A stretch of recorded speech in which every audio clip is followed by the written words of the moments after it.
Hello, and good day to you wherever you may be. Hello, hello, hello. Joining us from all over the world, we appreciate you for taking the time to be part of this, the start of a new series on art management in Africa. My name is Taiwa Folabi, and I have the privilege to curate, to conceptualize, and to host these 7 series on art management in Africa.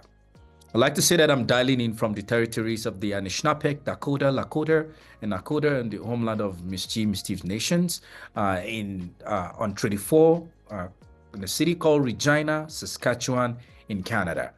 I also have to pay respect to my homeland, Nigeria, where I come from. And a lot of the things we're going to be talking about in this series speaks about my motherland, speaks about the continent, but also speaks about the interconnectedness between the continent of Africa and other spaces. I am the director of the Center for Social Engaged Theater at the University of Regina, where, of course, the indigenous nations that I just mentioned, their land where the university sits on. I want to first of all start by saying special thank you to all our partners and collaborators. Thank you for HowlRound Theater Commons for always believing in my ideas and coming back to just partner with them. And I really appreciate the partnership. Special thanks to Theater Ministry International and its social enterprise, Mobile Research Lab. Thank you to the Pan-African Creative Exchange, PACE. Thank you to La Cité at the University of Regina for the translation and the French translation and the interpretation. And of course, thank you to the Center for Social Engaged Theater, and thank you to Kiniso Creatives. Today, we are going to be speaking to 2 amazing, lovely, remarkable art leaders and managers on the continent. We're going to be speaking to Faisal Kiwewa from Bayimba Foundation, and Faisal is going to speak more to what they do at the foundation from Uganda, and we're going to be talking to Patrick Sam from Namibia. I am co-hosting this with Natasha Eck, and I'm hoping that Natasha is going to join us in other series because they're unable to join us today for some couple of it because of an emergency. To set the stage, which is the title of this first episode, I'd like to give some context to the entire episode, the entire series, and then to help us and then shape this particular episode. Also, I want to thank Chrissy, who is our captioner, and Thea, our tech guru at HowlRound. I also want to especially apologize. We did mention that we're going to have ASL interpretation for this series, but we won't be able to have that just for ethical reasons, because we know that this series is situated and we're drawing folks from all over the world, particularly from the continent of Africa. Just for ethical reasons, we feel like it might be inappropriate for us to dominate and impress ASL over this. So our sincere apologies for that. So when I was thinking about this series, art management in Africa, some couple of things that spark up this idea. I started my theater company, Theater Ministry International, in 2011 and registered in 2012 in Nigeria. And my education in theater never really prepared me for what it means to really run an organization. It never really prepared me on management, on administration, until I dived in. It was, a one-man company until then it became 3, and then it grew to us working in over a dozen countries across 4 continents. I started asking myself, what are the competencies that we need to build to develop as art administrators and managers to be able to tell our stories, because I realized that in many conferences and festivals that I went to across on the continent and beyond, I realized that there were people that really that's their job to think about the HR, to think about the visas, to think about the intellectual property, to think about fundraising, so many things. And I was asking myself, what do we have that? I was asking myself, are we prepared for this? And this really speaks to broader questions around our creative economy and the creative sector. For as many years down the line, doing research and all of that, I realized that when it comes to art management and administration on the continent of Africa, we do not necessarily, what we have in terms of education, pedagogy, is not necessarily on the same wavelength as we have it in the West, particularly in North America and Europe. The second thing also to consider is that in terms of existing literature that really focuses on art management and administration, cultural policy on the continent, many times it's actually theorists and scholars that are really speaking about these things, not necessarily having practitioner speaking so much about it. So the little that we have that focuses on the continent, many times, and again, I acknowledge the work that has been done, but the little that we have, we don't necessarily have practitioners really speaking to these ideas as it concerns the continent and our own nuances and complexities. So when I was putting this series together, some of the key questions that I was asking myself were, one, what does art management look like? What has it looked like in the past? And what does it look like now? And what's its future on the continent? What are the competencies that we have developed over the years, whether due to our socio-political, historical realities that we don't necessarily talk about? In fact, I want to acknowledge the work of so many artists and art administrators, policymakers, cultural experts on the continent and of course in the diaspora who have heavily invested in the creative sector on the continent. But how can we bring all of that together to be able to strengthen, amplify, and really tell our story in a sustainable way and how we want to tell our stories? So over the next 7 episodes, we're going to be asking ourselves all of these questions and more. Particularly for today, we're going to be really speaking to setting the stage for the entire series. We're going to be asking ourselves questions that has to do with the practice and the stories of our guest speakers today. I'm hoping that out of this series, there will be that cross-cultural, inter-country conversation, because we need that. Morocco, Tunisia need to speak to South Africa. Namibia needs to speak to Nigeria. Ghana needs to speak to Uganda, because festivals, alliances, networks, so many things are happening all over the continent that are also in the diaspora.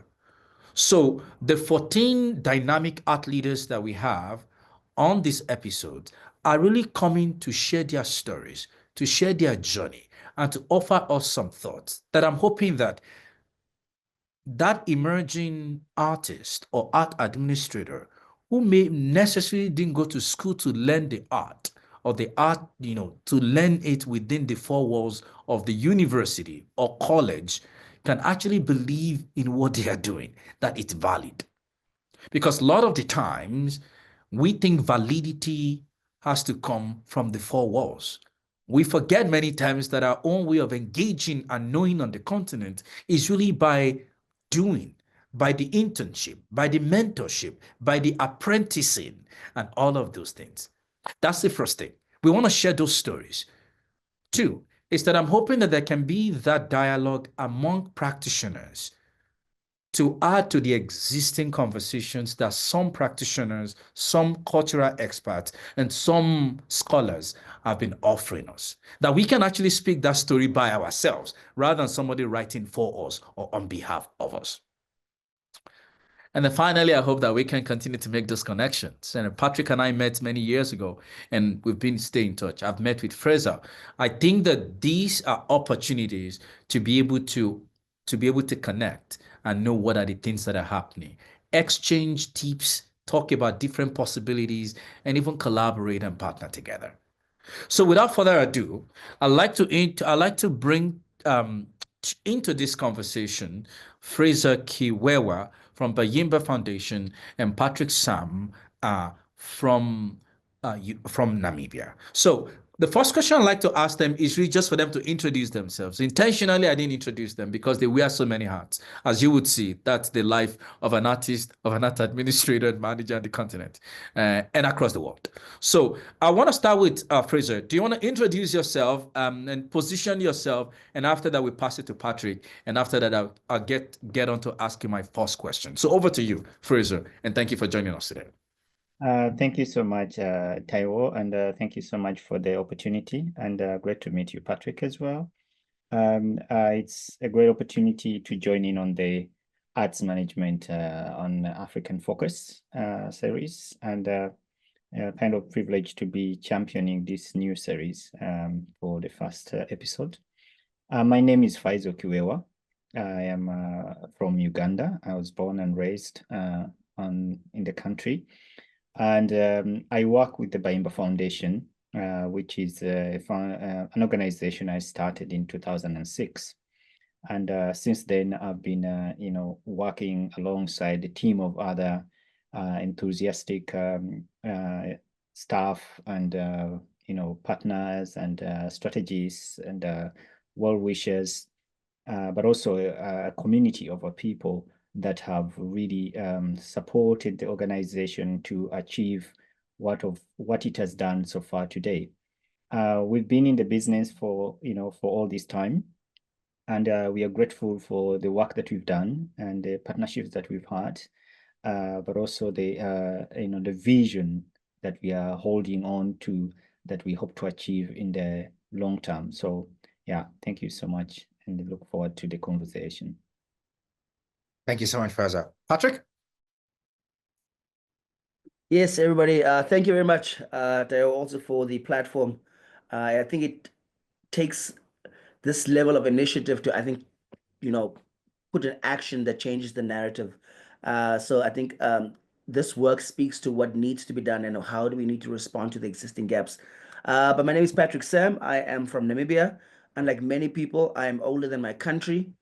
I watched the apartheid regime end in Namibia. I, have this euphoric sense of life can change fundamentally, because when you watch a regime like apartheid that is based on embedding ideas of segregation and dehumanization, it becomes very important that failure in terms of humanity and dignity ends up being my fuel. All right, so end up growing up in the hood, in the location here, and my mom was like a secretary, and she just typed my name in like what is it? It's desegregation and resegregation. Or is it reintegration? Integration, assimilation.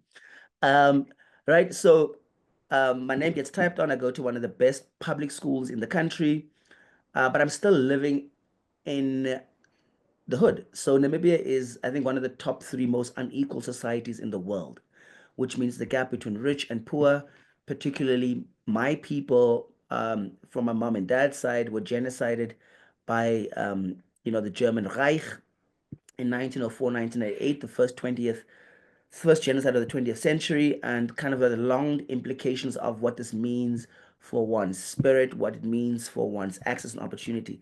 And I think in trying to tell stories, we, and Namibia being a new country, cultivated a platform called Spoken Word Namibia. And for 15 years, every Wednesday, we ran a show. It was an informal, voluntary-based organization, but for 15 years, we had a show every Wednesday. And I always say that, the capital of Namibia, Windhoek, it's the only place in the world where the poets are cool.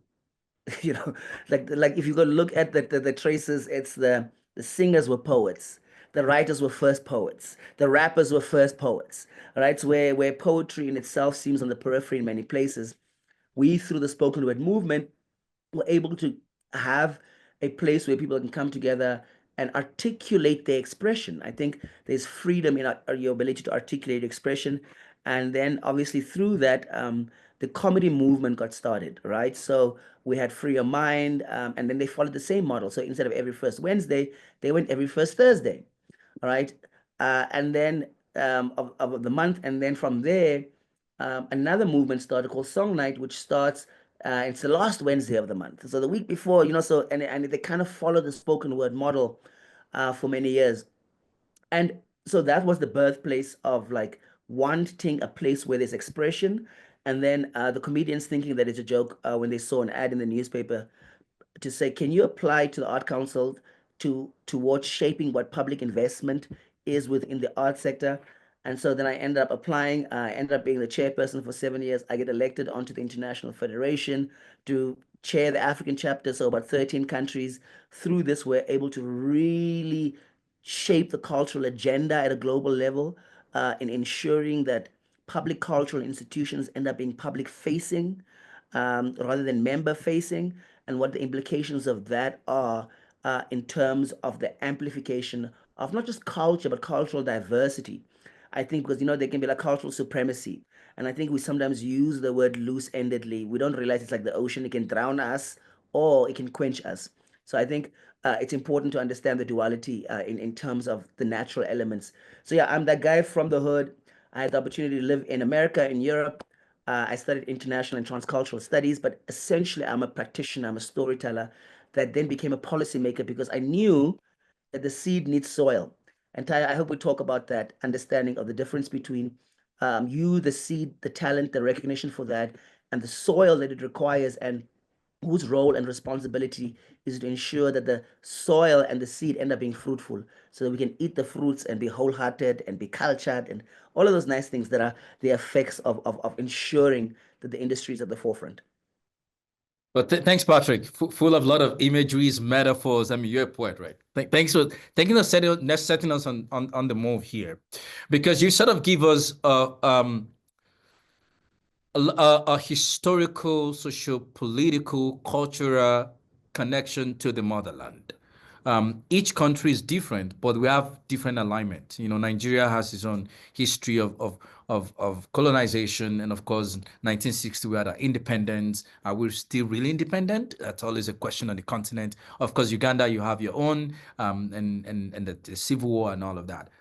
And it seems that as art managers and administrators, we're actually formed and raised in the hoods. It seems that we didn't really, you know, it was not within four walls. And I'm speaking for myself now. I'd like to go back to Fraser. What's your journey? Understanding your own political, cultural, and all of those things, and how rich, robust that the cultural sector in your country is. What's your journey into art management and administration? How did you come about it? How did you even set up Bayimba Foundation, and what is and how it evolved from 2006? If you just want to give us an access, a little bit opening into your journey, Fraser. So over to you. Yeah, thank you. I mean, I come from a very humble background. I wouldn't say just like Patrick. I was born in the center of Kampala, in the city center. So I saw everything evolving. I was born in '83, so we're in the middle of the civil war that brought this current government, and my parents were really, trying to mitigate how to survive because we were really in the capital, like in the center of the city, and that's where it wasn't really very much affected. As you know, capital cities always come last when the wars are coming to an end, and then they take over power in the capital, they swear in. So I didn't know very much about what was happening, but I grew through that, and luckily my parents were philanthropists in a way. That we had this model in our societies then, where communities in towns and cities had theater clubs or music clubs and women groups and that used to do drama and theater for Christmas Day, New Year's, and we are not independent, I think. But so my parents were supporting one of the community group that was in our community, in our village. And at the age of 6, so they asked me, we are funding this group. Why don't you join in instead of being home and just do some drama? So that's where I started. And I started dancing and acting and, singing. And then when I continued that in primary school, we had a very good school model whereby primary school used to have really this very nice school competition, traditional. I think it's all over Africa, most traditional groups, inter-school competitions and stuff like that. So we could go to school and play all kinds of instruments, dance and sing. And that was kind of my initiation, I would say. Like I got so excited about this and I went through with it all my primary school. And then in secondary, I think as I grew older, I got tired of it. I was like, I don't want to do this anymore. I went into doing sciences. Actually, I thought I would do like maybe art and, religious studies and whatever, geography, which I'm so bad at these days. But then I just went into science because I didn't want to do anything with art. But when I finished school, I was like, I think it's not, the society wasn't good. I went back to art. So I studied film production. I studied music again. And then I realized as a practitioner, because I was performing, I was singing, I had recorded my albums, I was acting, I was making films, I was working for the television and the Uganda television. But in my practice as an individual, I wasn't really satisfied with what I was presenting to the public. I felt like it was premature. I felt like it wasn't good enough, not because I didn't feel confident with myself, but I felt like the environment that I was operating in and the environment that I was presenting my work in wasn't good enough to give my best to an audience to appreciate it. But at the same time, I also felt like the audience that was receiving my work wasn't also prepared for the kind of um, readiness that I was looking for them to appreciate. So these were the two things that were really driving my confusion, and I was in innocent. And then on the Christmas Day, I had my last concert, the Christmas Day of 2005. That was my last concert, and I told my manager, I'm done. I'm not gonna do this anymore. And he was like, "What are you talking about?" I'm like, "I'm done. I can't do this anymore. It's not good. I don't feel happy when I'm on stage. I don't think I don't feel like I'm giving whatever I could."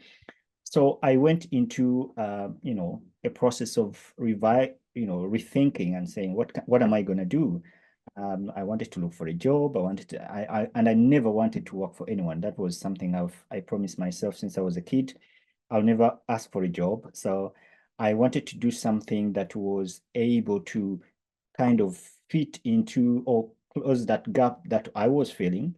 And I felt like if I wasn't satisfied and happy with how I'm delivering my work to a wider audience and to myself, then there must be many more others who are feeling the same. I didn't know who they are. I hadn't talked to anyone, but I thought that there was that, need for people to be happy with how they present their artistic work to an audience.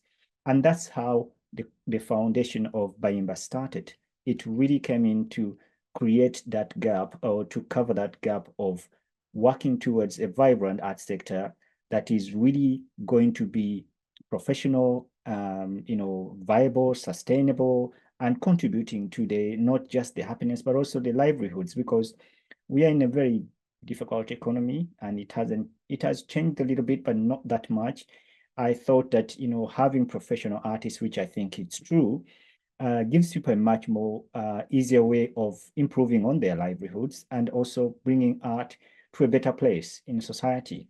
So that's where it comes from. And I started, it wasn't easy, but it has really stick to that vision of really working towards building capacities, working towards creating platforms. We've created so many platforms. We started with one festival, and that whole process is a whole different book that one can write about.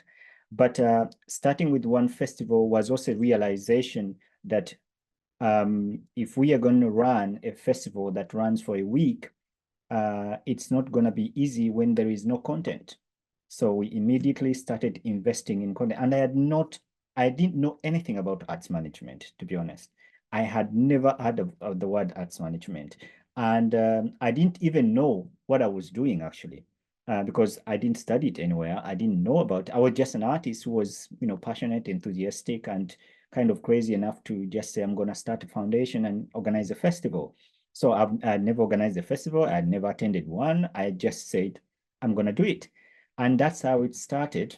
Luckily, I worked with a few people, but the realization of the needs, even just during the process of organizing the festival, gave me a very good starting point, because I said, okay, if I have 4 bands, which I had by the time, and I'm running a 5-day festival, it's not going to work. You can't have 3 bands or 4 bands running a 5-day festival. So we need to start investing in content. And we're planning, we're doing a multidisciplinary festival, bringing music, dance, theater, film, photography, fashion, hip hop, and all these other things, contemporary dance. So it was impossible to find this content in Uganda. So we had to look outside Uganda. We had to find people who know what they are doing. We had to find people who can represent the idea of a multidisciplinary festival, bring them to the festival so that the local artists who didn't know or did understand what we are doing can see what we are trying to create, and then they can start. It will be easier for us to explain to them, this is what we are looking for. This is what we want you to present. Can you do this? Can we work around this? And that really helped us to explain physically to the artists, but also to get them to understand that they need training, they need to learn, they need to be, cultivated to like whatever genre that they like. And it continued like that. So we have really invested in arts education, I would call it, as a whole in Uganda for the past 19 years. And we've invested over $2.5 million in training artists, in Uganda. And we have invested in stakeholders like arts managers, arts professionals, people working in arts offices and stuff like that for the past 19 years as well. We have invested in every discipline of art in Uganda, from dance to music to theater to photography to visual arts to new media, graphics, and video mapping, say it all, street theater. We've done it. And the idea was to open up the horizon for artists, open up the space for artists to see that it's not just music as an art form. It's not just visual arts or theater. There are so many other art forms. And we have been lucky that so many people have embraced it. The region has been part of our growth, and the continent has been part of our growth. And our network has expanded to really offer Uganda as one of the creative hubs in the region. And I think that's one of the work that we've been doing over the years. Thanks, Faisal, for giving us like a snapshot of your history and how and that journey to. And I'm hearing a lot of course, when you started, you just went for it, and it sounds to many art administrators and managers that I've spoken to, it's like, I just did it. I just started it. I just, it's like, I don't even know what I'm doing. I just did it. And then, and then along the line, I learned so many things and different things like that. I'm also hearing the piece around investing in, not just only in content creation, but in stakeholders and all of that. I'm going to come back to the competencies that you've developed over those journeys of more than, 2 decades. But I want to come to Patrick to really tell us what your journey is. And for our viewers, if you have questions, please feel free to put it there. We'll be happy to get questions. If should you have any, we're watching the live stream so that if there's any question, we can get that and hear back from you. Patrick, you were talking about the seed, the soil, all of those beautiful metaphors that you and I we've had the opportunity to talk about in Stockholm, in South Africa, and had the opportunity to envision and imagine different possibilities. Tell us your journey. How did your own seed, what soil did they get into? How did they come together? Where tell us your journey into art management and administration over the years. Over to you, Patrick. Well, thank you, Tayo, for the question. I think, given the context, and this is kind of when you're asking, I think a lot of the challenge with the Western lens is having to tell the story like as if you don't come from like a culture that nurtured you to become like this. Exactly. When you hear the story, when you're talking about the parents and the collective Mhm. imagination, essentially, all right, that led him as a custodian of that collective imagination. So I think the first disposition here would be like, what is the collective imagination, right, within the African context when it comes to arts management? And I think that's a very important question because when you're looking at what the collective imagination is, you'll realize that my work is not to do with arts management. My work is not to do with education. It's not to do with health. My work is embedded in dignity for all. It is whatever tool I need to use, whether it is the education tool, whether it is the arts, creative, storytelling vehicles. My question is, and the argument I'll make is to deal with the continued perpetual dehumanization on the African continent.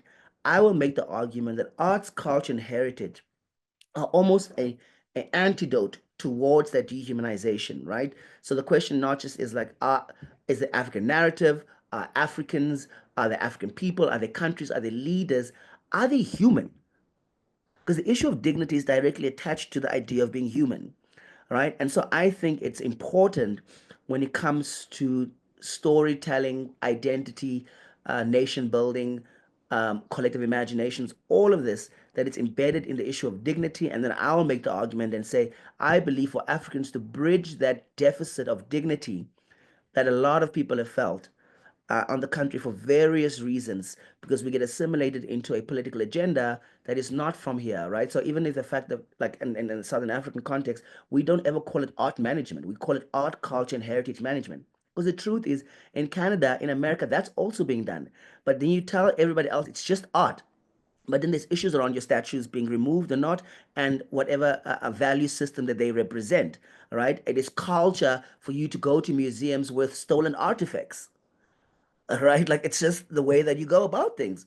It is artistic to imitate contemporary expressions that aren't authentically embedded within a collective consciousness, right? So to sum all of this up, I think for me, the issue and the story is around I've always been human centered and I've always cared about the issue of dignity on the African continent. And as a result of that, I've prioritized the arts, culture, and heritage because they end up being the food for your soul, right? And so when you're talking about not just humans, you're talking about human beings that beyond that 900 and however 200 and whatever bones and cells and your humanness, there's a being that needs to be nurtured.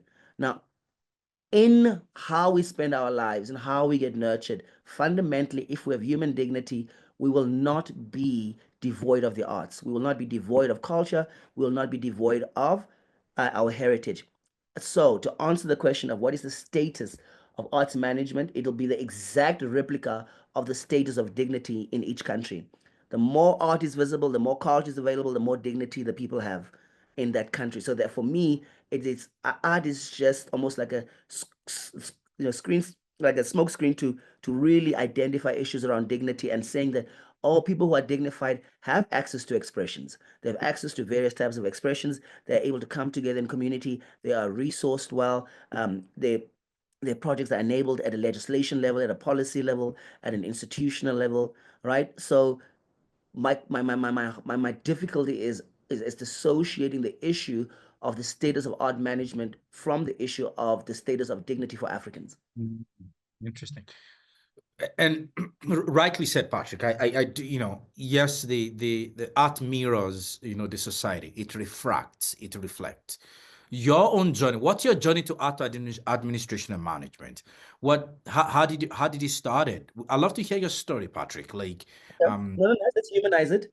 So because I was saying that it's not so much like, so my preface is that the story of art management is really directly associated to dignity management because the vehicle that you use to get to dignity is art, right? So I always in my journey um, was looking at human-centered approaches. I come from a country that's the second unequal country. I've lived this experience. I have family members that don't have opportunities and access to places that I do as a result of going and attaining a better education system in a different place that comes with a network, that comes with a resource network, that comes with opportunities, that comes with mobility, all of that.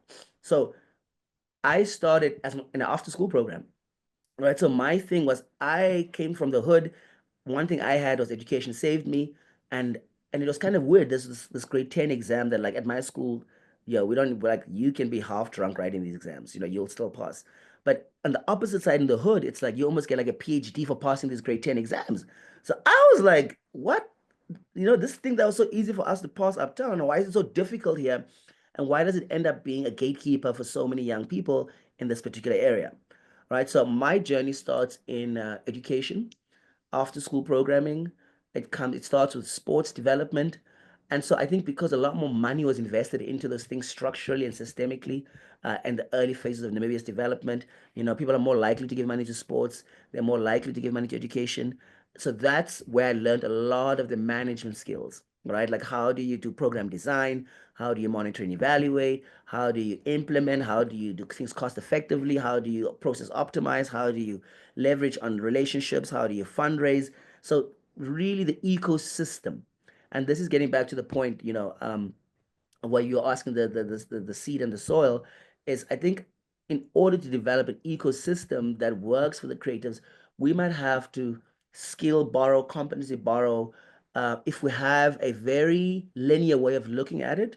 Because if we are brought together by the idea of dignity and saying, yeah, we need education and health and whatever, we will move more flexibly. But because we come with this like career hierarchy of I'm only in the arts, but it's like, what is the effect of your arts? Who is it supposed to affect? Right. And I'll tell you, serving on the International Federation, there was a huge clash around this. And I'll tell you how my presence there changed a lot of the perspectives in terms of art is not just for the artwork. It also is about the decency of the artist and the status of the artist. Right. And so in that, what does that mean for the world? Like the world always focused on the works that were produced, but they were never focusing equally on the artist and the status of the artist in terms of that. So my personal story is really one that is involved from education, from health, from sports into the creative sector. And I Mhm. promise you, by the time the first in Malta at the World Summit of Arts and Culture, I was like, everybody was saying, "Oh, the state must do this," and we were like, "What? Where are you guys in the 70s?" Right? So I already identified early a lack of agency within the cultural sector that might be tied to many issues, right? But I think fundamentally, the gaps that exist is because there's a leadership gap in order to govern systemically through institutions, policies, and I'm not talking about formal things. I'm even talking at a community level. What Faisal was doing, we need a Faisal at a community level, but also who is enabled, whose family understands the value system, right? Who just doesn't think that this is of no value, right? There's already an implicit value system. So I think for me, my personal story is I literally leveraged off the skills that I developed in other sectors when I moved into the creative sector. And I think sometimes we need to kind of do those crossovers or identify people that might not be practitioners. I happen to be a practitioner, but formally in the context, I was a public policy specialist. I was an international development expert. I was a creative consultant. So the challenge is that art administrators just limit themselves with the need of having to come from a cultural background or an artistic background, where I think if we open up and have a broad-based approach to say, where does the competency lie? Is it only within the sector, or does it other sectors like education, like health, because they're all human-centered? Can we build bridges with those sectors and get the skills that they might know and inculcate them into the way we do things? Thank you, Patrick. I think both of you, you've kind of you've met, you've said so many things. I'm not going to try to editorialize or reduce it. But something that come across that both of you have said is this idea of broad-based thinking. So, Fraser, you talked about the connection to your family, to philanthropy, and perhaps that significantly impacted your outlook. Okay.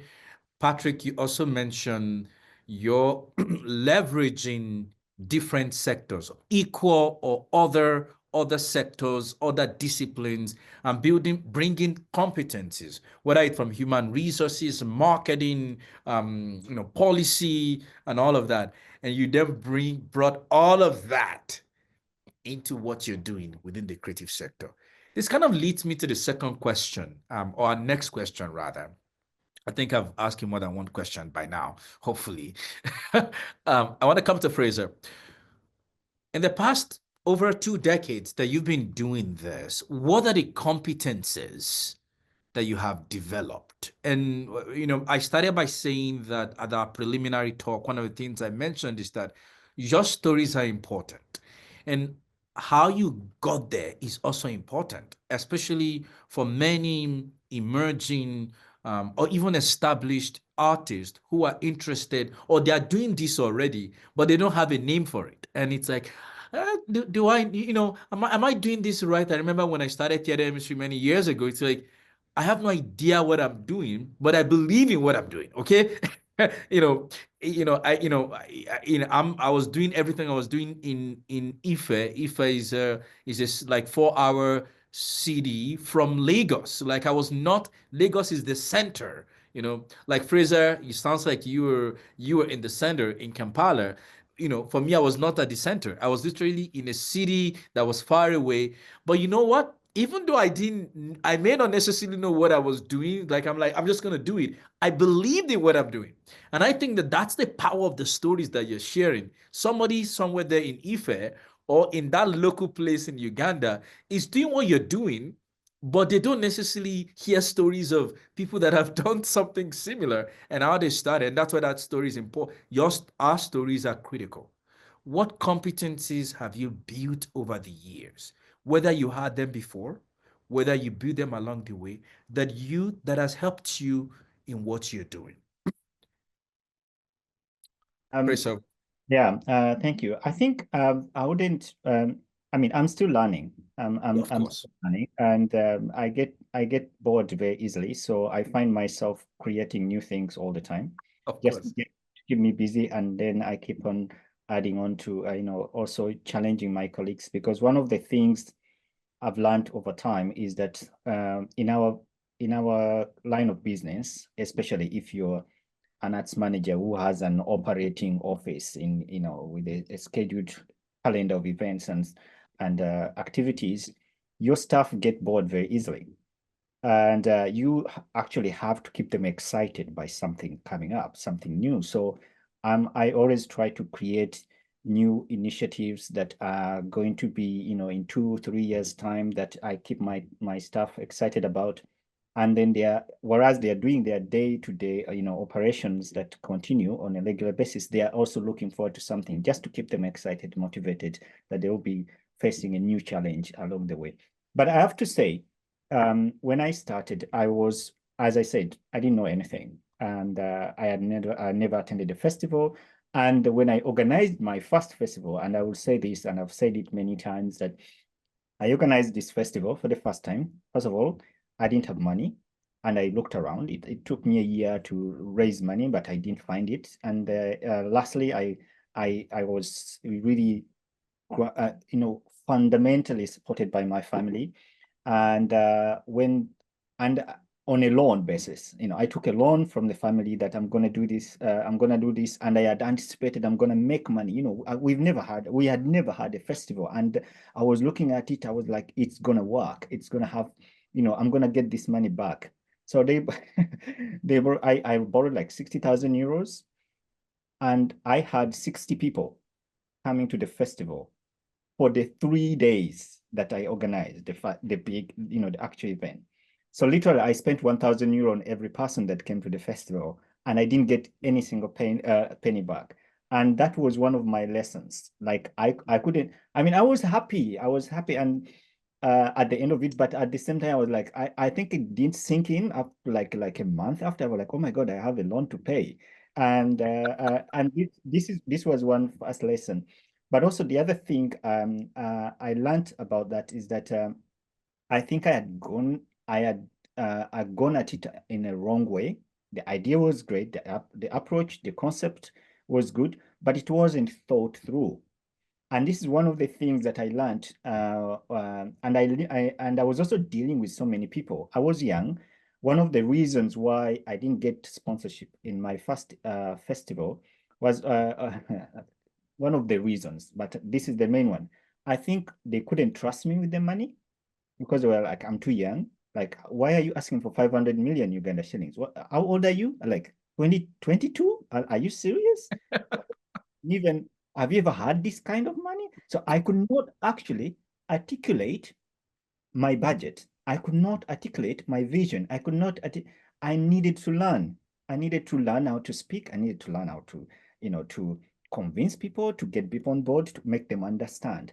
And then when I finished, I also realized that I had a team of colleagues that I was working with. Some of them had PhDs, others had masters, others had graduates in accounts, finance, marketing, and they all came to me for guidance. You're the founder, you're the artistic director. How do we do this? How do you deal with these PhD people when you don't know even what you're doing? So I had to get myself to learn. And this is one of the things when it comes to what we need to do is, I think as Patrick said, that we need to invest in ourselves as arts managers. When we identify, I would say, our calling, because it's not for everyone, to be honest. I mean, I don't think arts management is for everyone.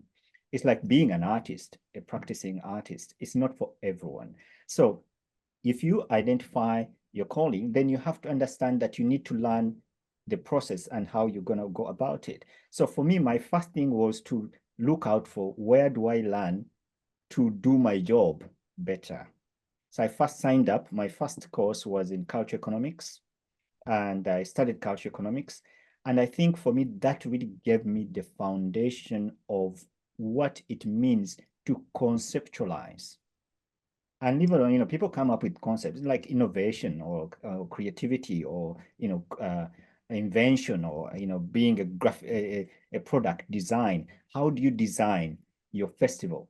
Like a cup or a phone or, a television or whatever. How do you design it to stand out? Understanding the context in which you're operating, understanding the environment that you're going to operating in, understanding the challenges of politics and society and norms and cliches and all that stuff. So culture economics really guided me through that with my trainers and teachers. They really helped me to understand and ask me really questions like I took for granted, like, Faisal, why are you doing what you're doing? I'm like, because I did it. I'm like, no, that's not the question. Why? Are you ready? Do you have the time? Do you have the commitment? Do you have the do you have the responsibility to take on the failure that comes along? So I went ahead to study failure as a subject. What does it mean to fail? Because we fail every day, and in that learning failure, for me it's like therapy, to be honest, because we are challenged every day in our role of work, in our line of arts management. And if you don't know that you through failing is when you succeed, then you can't do it. You can't do what we are doing because we are challenged every day. It's not a piece of cake. So then I mean, another competence that I really went to do, I studied arts management. As I said it, I was looking out, and I was lucky to be admitted at the DeVos Institute of Arts Management at the Kenneth Center in Washington. And through that program, I spent time every summer for 3 years. I went to Washington, and I spent my 2 months with the best in the business, with Michael Kaiser, the president of the Kenneth Center, with David Kito, who was the head of marketing, with Brad Egan, who is the strategist for the Alvin Ailey and all these big, arts organizations in New York and everywhere. So I was really in the circles of look and really hand in hand. I spent time with David Rubenstein, who was the chairman of Coca-Cola, and we could see what does it mean to support the arts? What does it mean to run an institution like the Kenneth Center, an opera or concert, a symphony orchestra, all these things, and what productions are there. It also gave me an understanding that we really need to do a lot of work back home, learning from those experiences. And I was really, inspired to come back home and start looking at my team, but also understanding that, they can't change overnight, but work with them in a way that they are gradually growing into the people or the team that I'm building, that I want to work with, and envisioning a bigger thing. So this is where I really find myself, growing. And I started my journey, educating myself, investing in myself. It wasn't any funding or it was personal money that I put in. And like, I need to learn, I need to know, and I need to be able to sustain this this journey that I'm never gonna get out of. Thanks, Fraser. Thank you. And we're gonna, you've talked about, competencies such as marketing, understanding your vision, and all of those things. Patrick, I want to come to you. What are the competencies that you've built, that you've developed, whether it's on the job, whether in the school you went to? I'd just love to hear your own thoughts about your competencies or the competencies that you've developed over the years as an art administrator manager. I think, the framework that you provide is really interesting in terms of what are some of the experiences, exposures, practices Mhm. that kind of constitutes this. And I think a lot of where I want to kind of position the work and the kind of competencies is centered around the idea that arts, culture, and heritage are a national resource, right? And at an individual level, that a seed is talent. Now, if you're in an ecosystem where people don't recognize that seed is talent, then they will not necessarily enable the seed to make it fruitful, right? So a lot of the competencies lie for me in understanding how the state is structured and putting an obligation on the state to humanize its own people, and then saying that the way that they do that is through prioritizing arts, culture, and heritage, or the cultural and creative industries, or cultural expressions, or arts and culture, whatever that the word or the vehicle that you use is. So I think the competencies is about fundamentally understanding that what we're doing is a public good, right? And I think a part of that narrative in terms of we always assume it's a private good. And so a lot of my competencies lie in being persuasive and convincing to governments to prioritize this. I mean, it's taken us 10 years, but we're on the National Development Plan as a thematic area. So I think the culture in a democratic state, particularly in the African context, where policymakers, political leadership only focus on this like extractive mindset of Africans, right? Which is the diamonds are important to us, our gold is important to us, our oil is important to us, but never that our people are important to us, right? So within our sector, we're dealing with people, we're dealing with talent, and we're saying ultimately this talent is a resource for the country. And not only that, that it also has like the least barriers of entry, right? So if we're looking at the African context in having a young population and ensuring that that becomes a dividend, and not a liability for us in where we are moving, it is important to understand how we need to leverage state institutions and ensure that they acknowledge that the sector is a public good and then avail adequate resources, right? So a lot of my competencies lie there. And I think it's a challenge because a lot of art, like you said, practitioners become policymakers and they get stuck within like a microeconomic space. It happens a lot in teaching.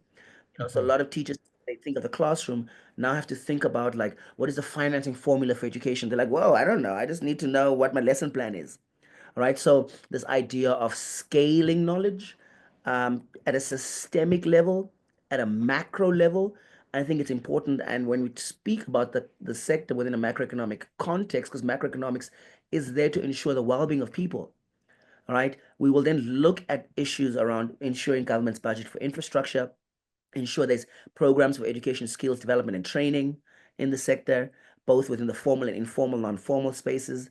We will look at issues of financing. So in the art council space where I worked, we would always just look at how do we support like community work, keep the Africans busy, let them keep on dancing and doing whatever, but it was never commercially viable work. So the question of like, are we compromising people's livelihoods, right, by not being give them access to these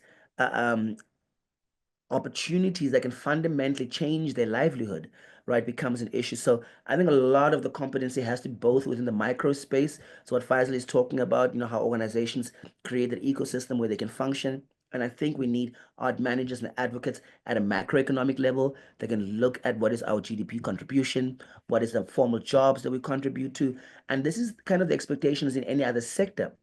But I think in the African context, because it's human centered, it's got to do with talent, then we almost can't apply the same thinking sequences that we do in other industries, right? Like having baselines, ensuring that there's evidence, ensure that we highlight all of these important kind of factors and interventions. So I think the combination of having agency at a micro level internally intra the organization and understanding the greater ecosystem within which we function. Because to be truthful, that's why arts, culture, and heritage functions in the West.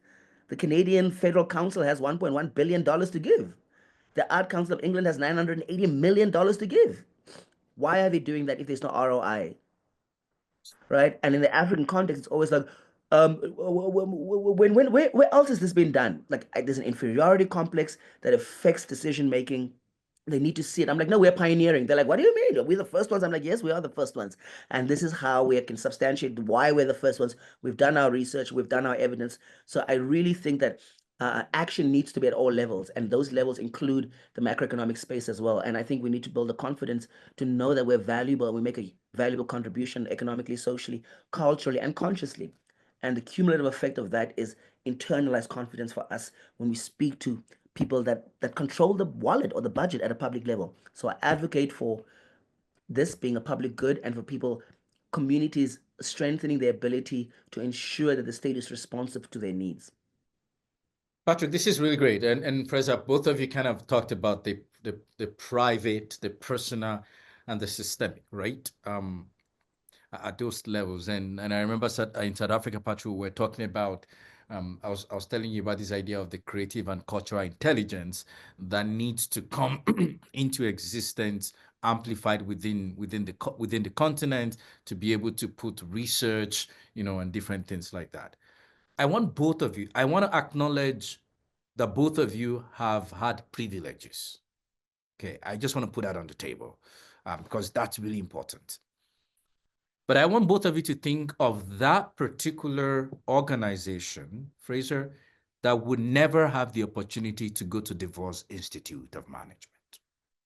Patrick, I want you to think about, in Namibia, that organization, that struggling, well, maybe struggling is not the right word, but that artist or art administrator that is just starting out, or that is in the mid of their career, or they're at the very end and they've not necessarily had all these amazing opportunities that you have had. I want you to come down to that level. Okay. It's still micro. It's still beyond the just an individual person. It's really coming to their level. I'd like you to explore the line of inquiry here. What are the challenges that you think, what are the challenges and the opportunities that your journey or that you think their journey might offer now? Because we can, we have to understand, the going to Colombia, for example, or having the opportunity, Fraser, that you've had with the amazing folks that you've had and the networks and all of that, that puts all of us at a certain pedigree. And Patrick, you know me, I'm always very, I'm factual and really, let's talk about these things, right? let's not, I think that we have to be real if we want to. It's a courageous conversation. Okay, the privileges that all of us, we all have due to the West, due to the connections and the places and family and all of those things. But I'd like you to think of that particular person, organization that are trying to run a viable, sustainable art practice, and that their manager, that are trying to find out, or they are launching out, what are the challenges and the opportunities? And then maybe at this point, any of I want to say, Fraser, go forward, go first, because it's been that order. But I love to disrupt it also. Fraser, you don't have to if you don't want to. Patrick can go. But I'd like you to really think about that in this very local sense, because the reality is that there are many that would never have this kind of opportunities that all of us have. That's the truth. And there'll be many that will have way more opportunities than us. So I'd like us to come down a little bit and kind of speak to those local context and those realities. I really speak from the ground. And I don't want you to get me wrong. I don't think I'm privileged. That's why I was like, huh? No, I'm not. And I think, like Patrick says, that we have to build the confidence in ourselves to express what we need as humans first, as a people, and as artists, because artists speaks for volumes. It speaks for societies. It speaks for communities, and so many ways. So when I look at, when I say I went to the Kennedy Center, I didn't go to the Kennedy Center that I paid. They paid for me to be there for 3 years. Why did they pay for me? Because I asked. And I think we have also to be very honest. Like, if we are looking at developing the industry, the art sector, Patrick can tell you that even Namibia, as he said, it took them 10 years to get where they are now, to get them on the national development policy, to get them on the thematic as part of the thematic achievement that the country needs. It took them just 10 years. And that means that there has been work done by the people before and the efforts put in all along.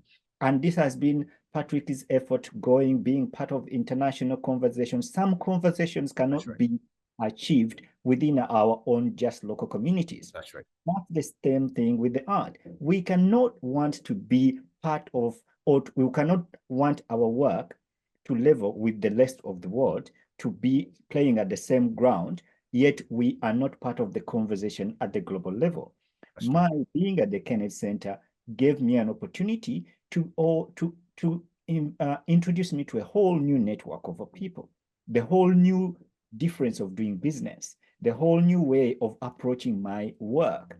And I was very fortunate enough to be there, but also to recommend and take others to be part of this journey. Because when I say it, they will be like, that's Faisal talking.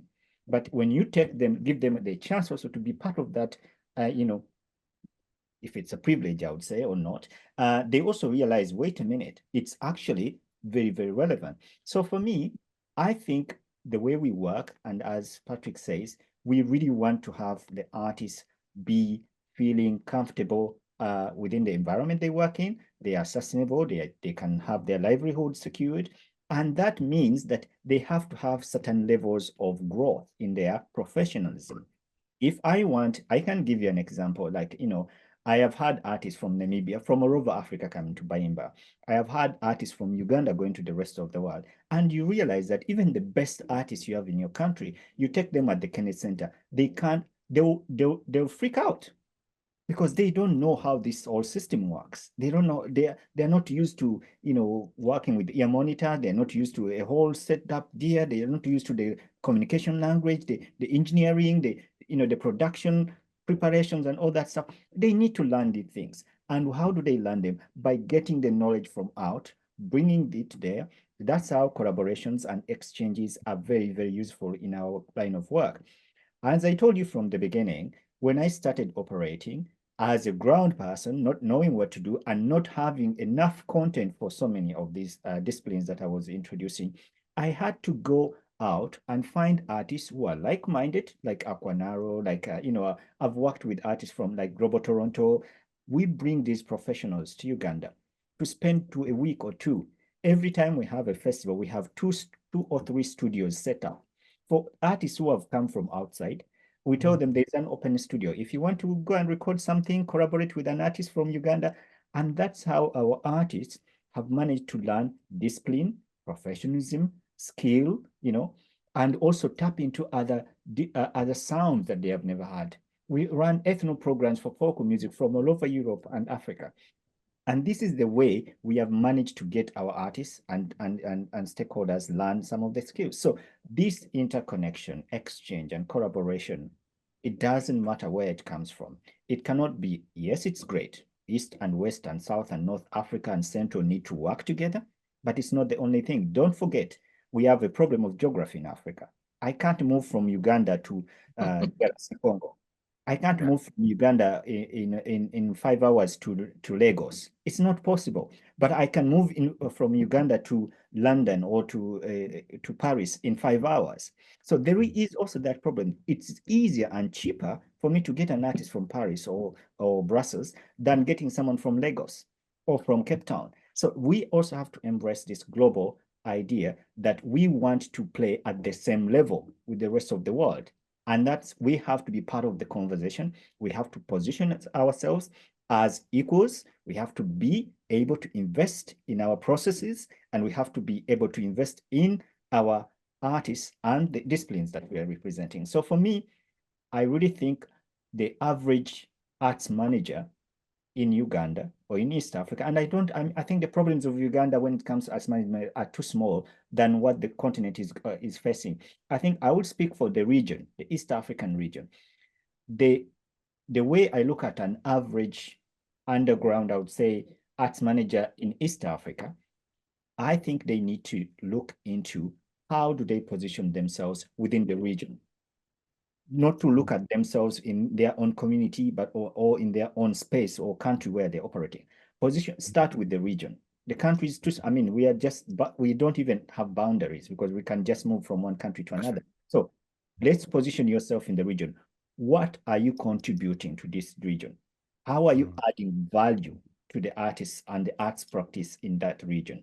What are you doing to make sure that there is an added, value to whatever is there already? I think that's where we need to start from. And that means if you think there is some value that you can add to that and you need some skill, then you go find it and get it. And if you know there's someone who has it, Faisal has it, or Patrick has it, collaborate, bring them on board and make sure that they can support you in making sure that you can achieve a bigger goal.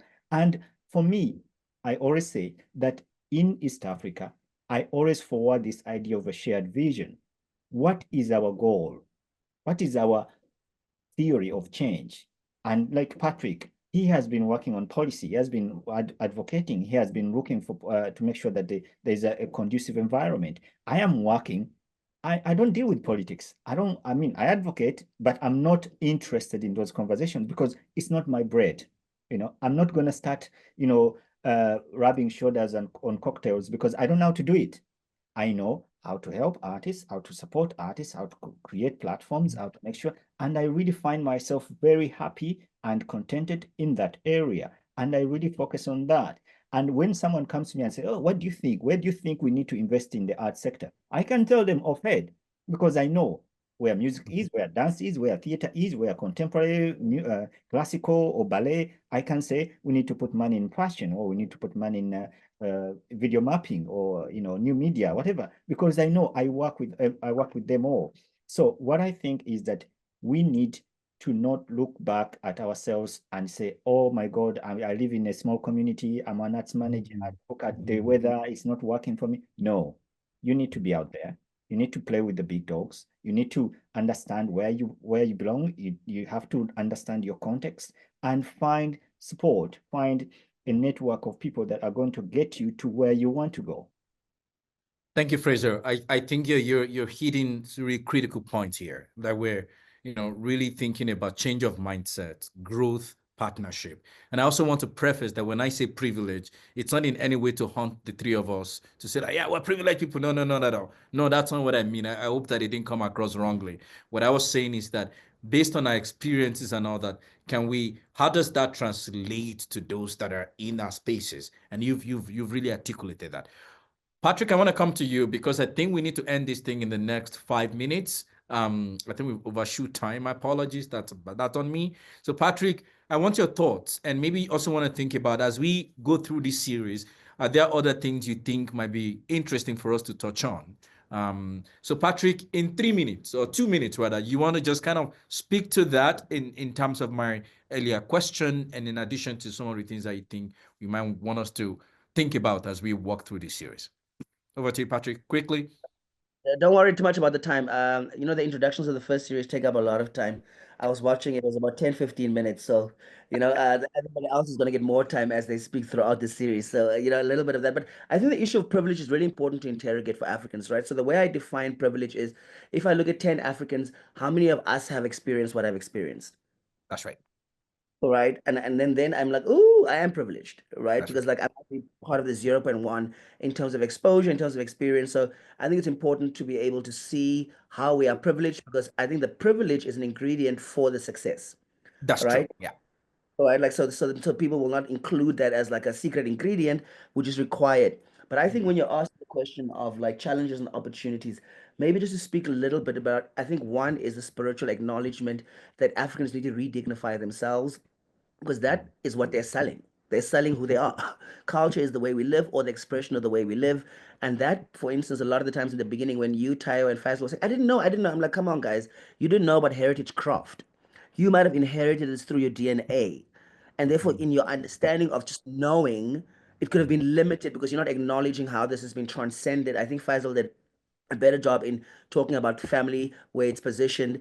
It's not something that is just common to him as an individual, but it's part of the ecosystem. So I think it's important I was doing a workshop on epigenetics that just speaks about the biological transfer of a lot of the into like trauma or whatever knowledge systems. But also, I think when we speak about Afrogenetics, it's beyond the biology, right? It speaks about how spirituality is a key ingredient in how we choose to culturally diversely express ourselves. And I think it's important to exist within that spiritual realm, because we do it when we dance, we do it when we sing, but we have an estrangement to talk about it because it's almost like the people can see our power, and that power becomes threatening. And then they want to remove that power. Therefore, they removed our Benin bronzes. Therefore, they removed all of these instruments as a signal to remove power from you, because those were the props, the tools, the instruments that were used to tell stories and to dignify you. So that's very important that there's a spiritual undertaking by art managers, particularly when it comes to Africans and being the custodians for humanity, right? Because a lot of the work in the sector is in human interest, it's human centered for the public good. How do we defend humanity? And I think Africans have a responsibility and a role in the fact that we're multicultural, we have diverse cultural expressions. We do the most with the least, Mm. right? I always say, and the minister was like, "Oh, I know that people don't have water or housing, but like, I think they'll be better if there's like a song that they're singing as they're waiting for their housing and their water." Do you know what I mean? Even in the absence of those fundamental like human things, it eases the process when we hear music, and we saw this during COVID. So I think there is an intention to keep artists, culture, heritage on the periphery, because fundamentally that's how capitalism wins, because capitalism is embedded in the idea that people and things are not equally important. Things are more important than people. And the creative industries, the focus on talent, challenges these fundamental, Yeah. I think, positions. And so for me, I always say, if we want things that we've never had, we have to do things that we've never done.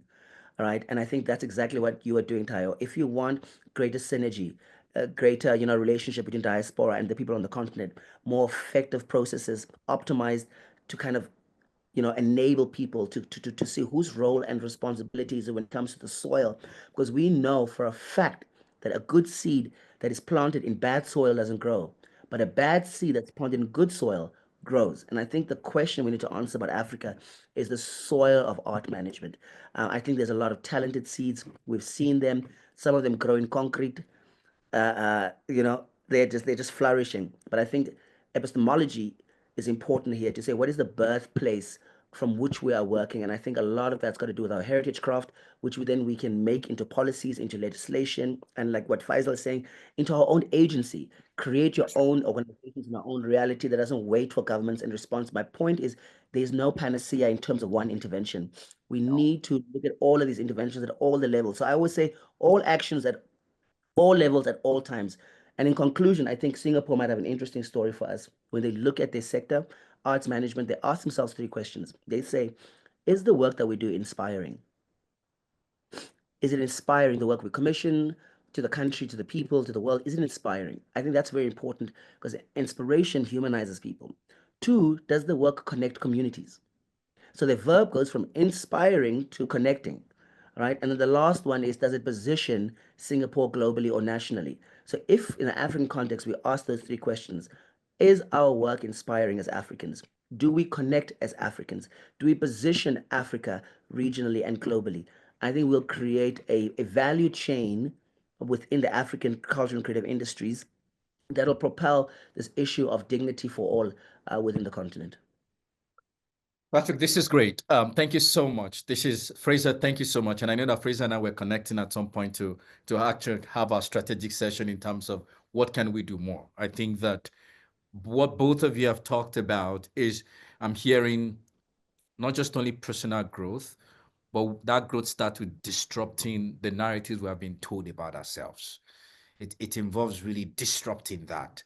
It involves really thinking about growing, not just only us collectively. It involves partnership. It involves finding new ways and new forms to get things done. Fraser, you want to say your final thoughts, and then I'll Yeah. bring this. Yeah, I mean, I just wanted to, just reiterate, like, I really like the word privilege and I really like Patrick's intervention on it. But I also like maybe in the next series, we could maybe also talk about how to cultivate privilege. Because for me, I think, we overlook the idea, like, Patrick and I have traveled, we've been around, I have been around, I don't know how many countries, and I've seen art to its best, I've engaged. But I think it not because it was given, I Yeah. invested in it.